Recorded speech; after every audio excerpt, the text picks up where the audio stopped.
What's up, YouTube? It's been a while, but I'm back and it's a little windy, so we're gonna try this BCM E1M, whatever the hell this microphone is. I'll leave a link down in the description below. But let's go ahead and try and make a video in this windy weather. Let's go.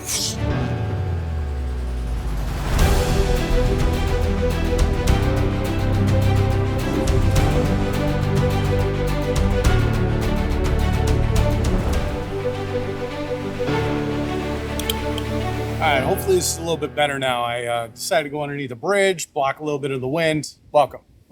Hey, it's Brian the camera guy, back here for another video. Glad you joined me. If you're new, welcome. If you like this video at the end, feel free to hit the subscribe button and the bell notification at the end of the video. It's been a while since I made my last video. Why is that? Well, lots been going on. It's been about 2 months since I recorded my last video. Why is that? Well, life happens, right? Decided to take some time off and really spend some quality time with the family. We ended up going out to Disneyland, which was fantastic. Really enjoyed going out there.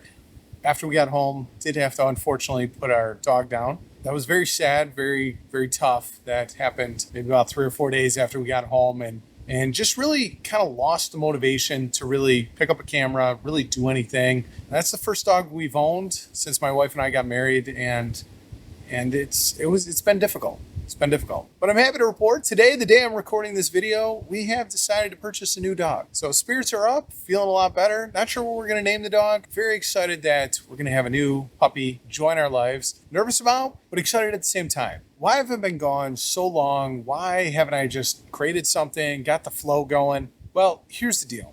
I've really kind of lost where this channel should go.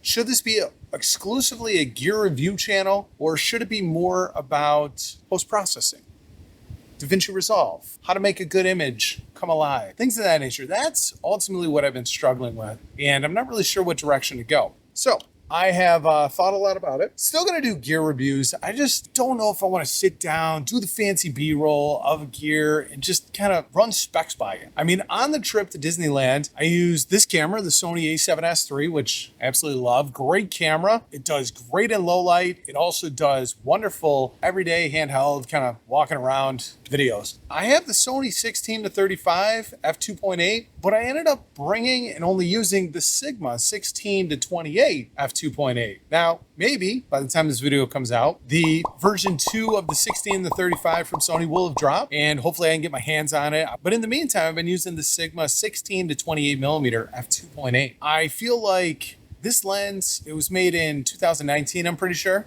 Let me check.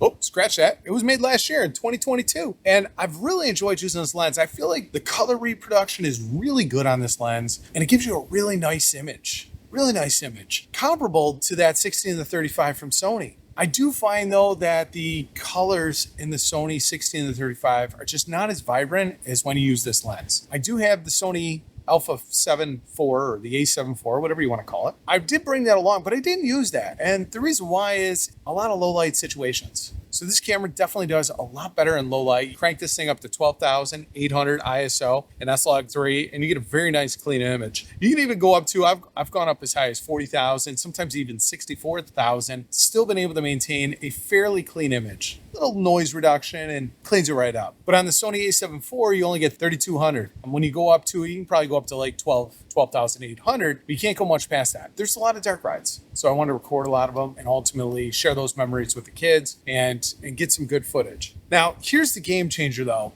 What I did do is I had this camera, like I said, but the game changer really was the Sony ZV-1 Mark II. Yeah, the Mark II. I have the Mark I, and I use that primarily as a web camera at work. I use that on a pretty much a day-to-day basis. And when I go into the office, that's the camera that I use for my webcam. But I wanted something wider. Now, they took out the stabilization, which I thought, that's going to be a problem. But you know what? I said, I'm going to pick it up anyway. I know it's $1,000. I get it. It's kind of hefty. It's kind of pricey. Why doesn't it have stabilization? I don't know. It does have that wider lens, and it goes out to 18 millimeters. You throw on that active crop, and it gets to about 22-ish, but I really like it. And I like the microphone on it better. So you can just literally tuck it in your pocket. I would literally have my Sony ZV-1 right here in the front pocket. Didn't even have to, whoa. I didn't even have to bring a pouch or anything like that. Literally just tuck her in the front pocket, throw that old wallet in the back pocket, got the cell phone in one pocket, ZV-1 Mark II in the back pocket, and I can tell you I was very happy using that camera. Downside with it though is when you're shooting in 4K, the screen, it doesn't have the sunny weather mode like this camera does. That could be tough. Taking the sunglasses off, it doesn't allow you to look at the screen with polarized sunglasses. If somebody's out there making a screen protector for the Sony ZV-1 Mark II, if you can make it polarized, so this way you can actually see the screen, that would be fantastic. But listen, it's been a little while. I'm glad to be back. I'm glad to have you here. Again, if you want to see more videos regarding Sony cameras and also post-production, hit that subscribe button, ring that bell notification, hit that like button. I'm excited to be making videos again for you. Thanks for joining me. Missed you, and I'm glad to see you. See you in the next one.